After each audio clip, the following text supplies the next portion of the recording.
PM गति शक्ति योजना के तहत इंदौर को पायलट शहर के रूप में चुना गया है। इंदौर के सिटी लॉजिस्टिक्स प्लान के लिए गठित संयुक्त कमेटी की शुक्रवार को अहम बैठक हुई, जिसमें शहर के विकास कार्यों को लेकर कई महत्वपूर्ण निर्णय लिए गए।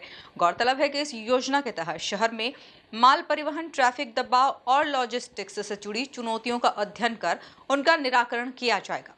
इंदौर के लिए व्यापक सिटी लॉजिस्टिक्स प्लान की कवायद शुरू हो गई है। भारत सरकार की पीएम गति शक्ति योजना के तहत शहर में माल परिवहन को अधिक व्यवस्थित बनाने, ट्रैफिक जैम की समस्या का समाधान खोजने पर जोर दिया जा रहा है। इसके लिए बनी समिति की अहम बैठक हुई, जिसमें नगर निगम, मेट्रो ट्रेन, इंदौर विकास प्राधिकरण, town and country planning, PWD सहित विभिन्न विभागों के अधिकारियों को शामिल किया।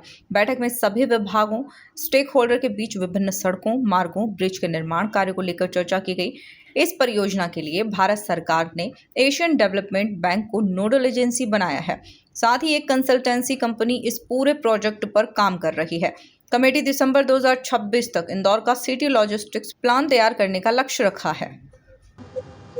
ये आज कलेक्टर सर के मार्गदर्शन में और जो भारत सरकार द्वारा मैंडेट दिया गया है कि हमारा इंदौर सिटी का एक सिटी लॉजिस्टिक प्लान बनना चाहिए, तो उसके लिए एक इंट्रोडक्टरी मीटिंग सभी स्टेक होल्डर्स के साथ रखी गई थी।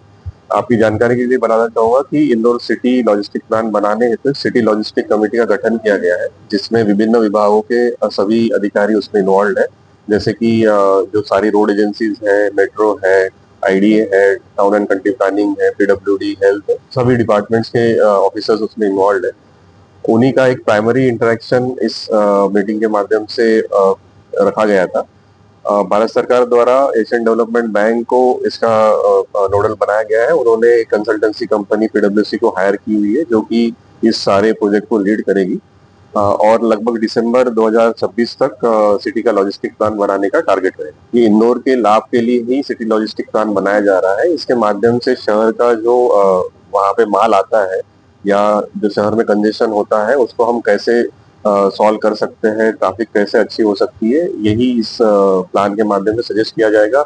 बहुत सारे प्रोजेक्ट्स भी इसमें सजेस्ट किए जाएंगे कि जो विभिन्न डिपार्टमेंट्स फ्यूचर में टेकअप करके फिर सिटी को उसका लाभ मिल। बता दें कि इस योजना के तहत कमेटी द्वारा शहर में माल परिवहन, ट्रैफिक दबाव, वेयर हाउसिंग, लॉजिस्टिक्स से जुड़ी चुनौतियों का अध्ययन करना, एंट्री एग्जिट पॉइंट्स का विस्तृत सर्वे कर समाधान सुझाना और इंदौर के लिए एक दीर्घकालिक लॉजिस्टिक्स रणनीति तैयार करना है। साथ ही भविष्य के लिए विकास परियोजनाओं की भी प्लानिंग करना है। शहर की परिवहन व्यवस्था अधिक सुगम और प्रभावी बनाने के लिए ही सभी संबंधित विभागों की समन्वय समिति बनाई गई है। समिति की इस बैठक में बड़ा गणपति, चंदन नगर चौराहा, रोबोट चौराहा को लेकर चर्चा हुई है। द्वारा अभी जो नए ब्रिजेस टेकअप किए गए हैं, जिसमें बड़ा गणपति का फ्लाईओवर है, चंदन नगर का फ्लाईओवर है अभी, और माननीय सीएम साहब ने जो अभी घोषणा की थी रोबोट चौराहे वाला, उसका भी काम हम जल्द शुरू करेंगे। इसमें यूटिलिटी शिफ्टिंग का जो काम है वो हमने नगर निगम के माध्यम से कराया जा रहा है। उनको जो राशि है वो भी हमने दे दी है, उनके टेंडर भी हो गए और काम शुरू भी हो गया है। तो मेरे ख्याल से लगभग 1.5 से 2 साल में ये ब्रिजेस बनके सीएस से पहले हम कोशिश करेंगे ये ब्रिजेस तैयार हो। जो चंदन नगर का ब्रिज है वो लगभग 30 सीआर का है।